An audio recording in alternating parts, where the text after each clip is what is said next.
जय श्री कृष्ण। आज मैं आपको गीता का 5वां अध्याय सुनाऊंगी, सुनो।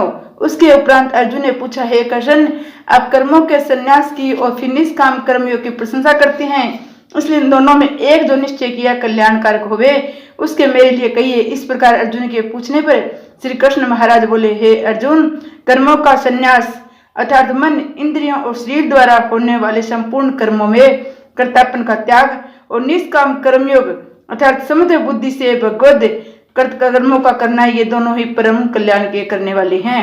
परंतु उन दोनों में से कर्मों के संन्यास से निष्काम कर्मयोग साधन में सुगम होने से श्रेष्ठ है। इसलिए हे अर्जुन, जो पुरुष न किसी से द्वेष करता है न किसी की आकांक्षा करता है, वह निष्काम कर्मयोगी सदा सन्यासी समझने योग्य है, क्योंकि राग द्वेष आदि द्वंद्वों से रहित हुआ पुरुष सुख पूर्वक संसार बंधन से मुक्त हो जाता है। हे अर्जुन, ऊपर कहे हुए संन्यास और निष्काम कर्मयोग को मूर्ख लोग अलग अलग फल वाले कहते हैं, न कि पंडितजन, क्योंकि दोनों में से एक में भी अच्छी प्रकार स्थित हुआ पुरुष दोनों के फल स्वरूप परमात्मा को प्राप्त होता है।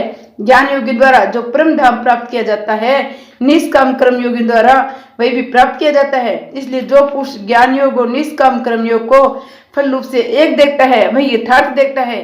परंतु हे अर्जुन, निष्काम कर्मयोग के बिना संन्यास अर्थात मन, इंद्रिय और शरीर द्वारा होने वाले संपूर्ण कर्मों में कर्तापन का त्याग प्राप्त होना कठिन है।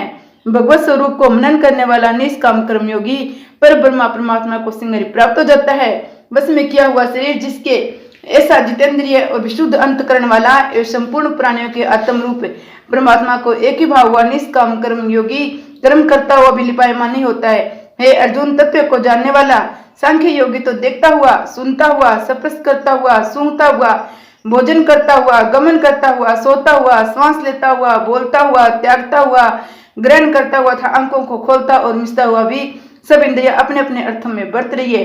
इस प्रकार समझता हुआ निस्संदेह ऐसे माने कि मैं कुछ भी नहीं करता हूँ। परंतु हे अर्जुन, देहाभिमानियों द्वारा ये साधन होना कठिन है। निष्काम कर्मयोग सुगम है, क्योंकि जो पुरुष सब कर्मों को परमात्मा में अर्पण करके आसक्ति को त्याग कर कर्म करता है, वह पुरुष जल से कमल के पत्तों के सदस्य पाप से लिपायमान नहीं होता है। इसलिए निष्काम कर्मयोगी ममता बुद्धि रहित केवल इंद्रिय, मन, बुद्धि और शरीर द्वारा भी आसक्ति को त्याग कर अंतकरण की शुद्धि के लिए कर्म करते हैं। इसी में निष्काम कर्मयोगी कर्मों के फल को परमेश्वर के अर्पण करके भगवत प्राप्ति रूप शांति प्राप्त करते हैं। क्षयकामी पुरुष फल में आसक्त हुआ कामना के द्वारा बंधता है, इसलिए निष्काम कर्मयोग उत्तम है। हे अर्जुन, वश में है अंतकरण जिसके ऐसा सांख्य योग का आचरण करने वाले पुरुष तो निसंदेह न करता हुआ और न करवाता हुआ 9 द्वारों वाले शरीर रूप घर में सब कर्मों को मन से त्याग कर अर्थात इंद्रियों के अर्थों में बढ़ते हैं। ऐसे मानता हुआ आनंद पूर्वक संचितानंद घन परमात्मा के स्वरूप में स्थित रहता है।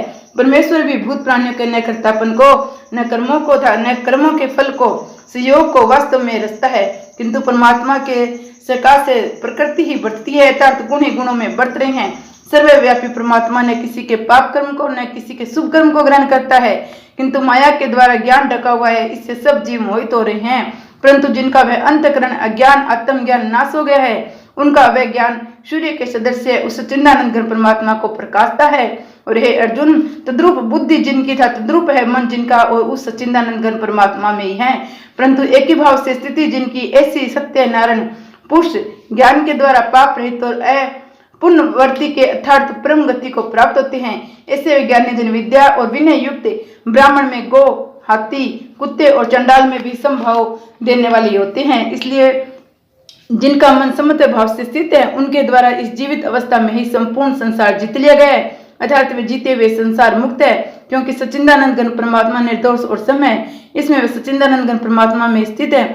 जो पुरुष प्रिय को अर्थात जिसको लोग प्रिय समझते हैं उसको प्राप्त होकर हर्षित नहीं हो, और अप्रिय को अर्थात जिसको लोग अप्रिय समझते हैं उसको प्राप्त होकर उद्देवा न हो, ऐसा स्थिर बुद्धि संशय रहित ब्रह्मवेता पुरुष सच्चिदानंद घन पर ब्रह्मा परमात्मा को एक ही भाव से नित्य स्थित है। भार के विषयों में अर्थात सांसारिक भोगों में आसक्ति रहित अंतकरण वाला पुरुष अंतकरण में जो भगवत ध्यान जनित आनंद है उनको प्राप्त होता है। वह पुरुष सच्चिदानंद घन परमात्मा योग में एक ही भाव में स्थित हुआ अक्षय आनंद को अनुभव करता है। जो ये इंद्रियों तथा विषयों के संयोग से उत्पन्न होने वाले सब भोग है, वे यद्यपि विषय पुरुषों को सुख रूप भासते हैं तो भी निसंदेह दुख हेतु है। आदि अंत वाले अर्थात अनित्य है। इसलिए हे अर्जुन, बुद्धिमान विवेकी पुरुष उनमें नहीं रमता। जो मनुष्य शरीर के नाश होने से पहले ही काम और क्रोध से उत्पन्न हुए वे को सहन करने में समर्थ है, अर्थात काम क्रोध को जिसने सदा के लिए जीत लिया है वह मनुष्य इस लोक में योगी है, वही सुखी है। जो पुरुष निश्चय करके अंतरात्मा में ही सुख वाला है, आत्मा में ही आराम वाला था, आत्मा में ज्ञान वाला है, ऐसा वह सच्चिदानंद परमात्मा के साथ एक ही भाव हुआ सांख्य योगी शांत ब्रह्मा को प्राप्त होता है। नाश हो गया सब पाप जिनके था, ज्ञान करके निवृत्त हो गया है संशय जिनका, संपूर्ण भूत प्राणियों के हित में है, रति जिनके एकाग्र हुआ है भगवान के चित्त में जिनका ध्यान इस ब्रह्मवेत्ता पुरुष शांत परब्रह्मा को प्राप्त होते हैं।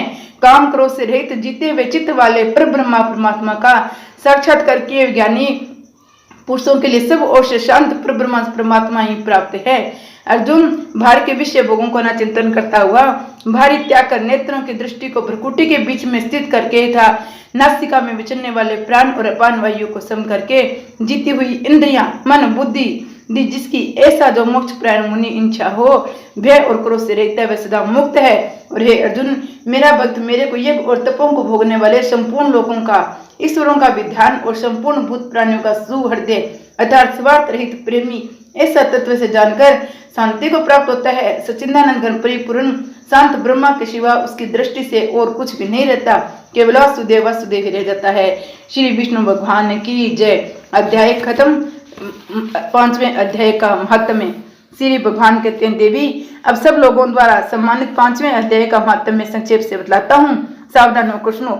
मध्य प्रदेश में पुरुतकोश्वर नामक एक नगर है, उसमें पिंगल नामक एक ब्राह्मण रहता था। वेद पाठी ब्राह्मणों के विख्यात वंश में जो सर्वथा निष्कलंक था उत्पन्न हुआ था, किंतु अपने कुल के लिए उचित वेद शास्त्रों को स्वाध्याय को छोड़कर ढोल आदि बजाते हुए उसने नाच गाने में मन लगाया। गीत नृत्य और बाजा बजाने की कला में परिश्रम करके पिंगल ने बड़ी प्रसिद्धि प्राप्त कर ली। उसी से उसका राजभवन में भी प्रवेश हो गया। अब वह राजा के साथ रहने लगा, प्राय स्त्रियों को बुला बुलाकर उनका उपभोग करने लगा। स्त्रियों से और कहीं उसका मन नहीं लगता था। धीरे धीरे अभिमान बढ़ जाने से उछल होकर एकांत में राजा से दूसरों के दोष बतलाने लगा। पिंगल की एक स्त्री थी जिसका नाम था अरुणा। वह नीच कुल में उत्पन्न हुई थी और कामी पुरुषों के साथ विहार करने की इच्छा से सदा उन्हीं की खोज में घुमा करती थी। उसने पति को अपने मार्ग का कंटक समझकर एक दिन आधी रात के घर में भीतर ही उसका सिर काटकर मार डाला, उसकी लाश को जमीन में गाड़ दिया। इस प्रकार प्राणों से वियुक्त होने पर वह यमलोक में पहुंचा और भीषण नरकों का उपभोग करके निर्जन वन में गीत हुआ। अरुणा भी गंधर रोग से अपने सुंदर शरीर को त्याग कर घोर नरक भोगने के पश्चात उसी वन में सुखी हुई। एक दिन वह दाना चुगने की इच्छा से इधर उधर फुदक रही थी। इतने में उस गीत ने पूरे जन्म के बेर का स्मरण करके उसे अपने तीखे नखों से फाड़ डाला। सुखी घायल होकर पानी से भरी मनुष्य के खोपड़े में गिरी। गीत पुनः उसकी ओर झपटा। इतने में ही जाल फैलाने वाले बैले ने उसे बाणों का निशाना बनाया। उसकी पूरे जन्म की पत्नी सुखी उसी खोपड़ी के जल में डूबकर प्राण त्याग चुकी थी। फिर अक्रूर पक्षी भी उसी में गिरकर डूब गया। तब यमराज के दूत उन दोनों को यमराज के लोक में ले गए। वहां अपने पूरे कृत पाप कर्म को याद करके दोनों ही भयभीत हो रहे थे। तदनंतर यमराज ने जब उनके घृणित कर्मों का दृष्टिपात किया तब उन्हें मालूम हुआ कि मृत्यु के पश्चात एक समात खोपड़ी के जल में स्नान करने से इन दोनों के पाप नष्ट हो चुके हैं। तब उन्होंने उन दोनों को मनवांछित लोक में जाने की आज्ञा दी।